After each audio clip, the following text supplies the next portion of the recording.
আজকের রেসিপি পাকা আমের খিরসা পাটিসাপটা। এইভাবে একবার পাটিসাপটা পিঠার রেসিপিটা বাড়িতে বানিয়ে দেখতে পারেন। বানানো যেমন সহজ, খেতেও ভীষণ ভালো হয়। আশা করি পিঠের রেসিপিটা আপনাদের খুবই ভালো লাগবে। নমস্কার, আমি রুমি। আপনাদের সবাইকে আবারও একটা দারুণ স্বাদের রেসিপিতে স্বাগত। প্রথমে আমি এখানে দুটো পাকা হিমসাগর আম নিয়েছি। পেছনের অংশটা কেটে বাদ দিয়ে তারপরে আমটাকে স্লাইস করে কেটে নিতে হবে। দুটো আমকে একইভাবে স্লাইস করে কেটে নেওয়ার পরে একটা স্লাইস নিয়েছি আর একটা চামচ নিয়েছিলাম। এইভাবে একটু স্কুপ করে নিতে হবে। দুটো আমকে একইভাবে স্কুপ করে মিক্সির জারের মধ্যে নিয়ে নিলাম। তারপর খুব ভালো করে পেস্ট করতে হবে। পেস্ট করার সময় কোনো রকম জল দেওয়া যাবে না। পাকা আমের পাল্পটা একেবারেই রেডি, এক সাইডে রেখে দিলাম।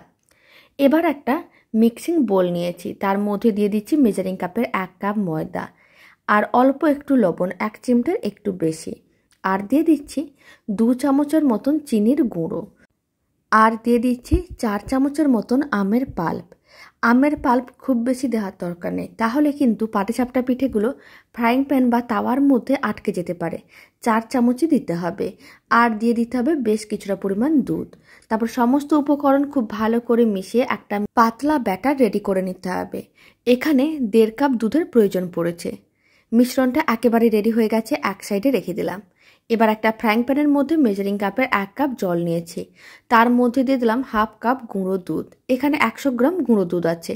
লো ফ্লেমে খুব ভালো করে গুঁড়ো দুধটা মিশিয়ে নিতে হবে, যাতে গুঁড়ো দুধটা দলা না পাকিয়ে যায়। গুঁড়ো দুধটা খুব ভালো করে মেশানো হয়ে গেছে। এখন মেজারিং কাপের 1/2 কাপ দিয়ে দিলাম নারকেলের গুঁড়ো, আর দিয়ে দিচ্ছি 50 গ্রামের মতন চিনি। আপনারা চাইলে ফ্রেশ নারকেল কোড়াও দিতে পারেন, আর এখানে আমি নারকেলের গুঁড়ো ছিল তাই আমি নারকেলের গুঁড়োই দিয়েছি।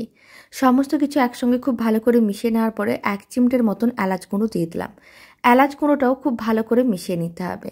তারপরে মিশ্রণটাকে নাড়াচাড়া করে ঘন করে নিতে হবে আর একটা ক্ষীরে পরিণত করে নিতে হবে।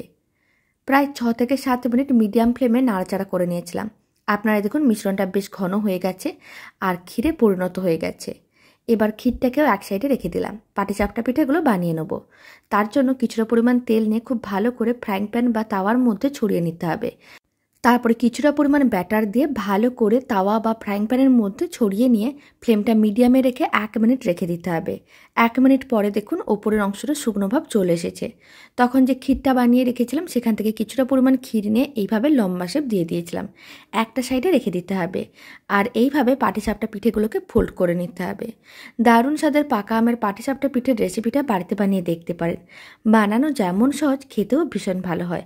আশা করি আপনাদেরও খুবই ভালো লাগবে। এখন বাকি সমস্ত পাটিসাপটা পিঠেগুলো রেডি করে নিচ্ছি। সমস্ত পাকা আমের পাটিসাপটা পিঠেগুলো রেডি করা হয়ে গেছে। একটা প্লেটের মধ্যে সার্ভ করে নিয়েছি। আর এই নরম তুলতুলে পাকা আমের পাটিসাপটা পিঠের রেসিপিটা ভালো লেগে থাকলে আপনারা যদি ফেসবুক থেকে রেসিপিটা দেখছেন, পেজটিকে ফলো করে নেওয়ার অনুরোধ রইল। আর ইউটিউব থেকে দেখলে চ্যানেলটি সাবস্ক্রাইব করে নেওয়ার অনুরোধ রইল।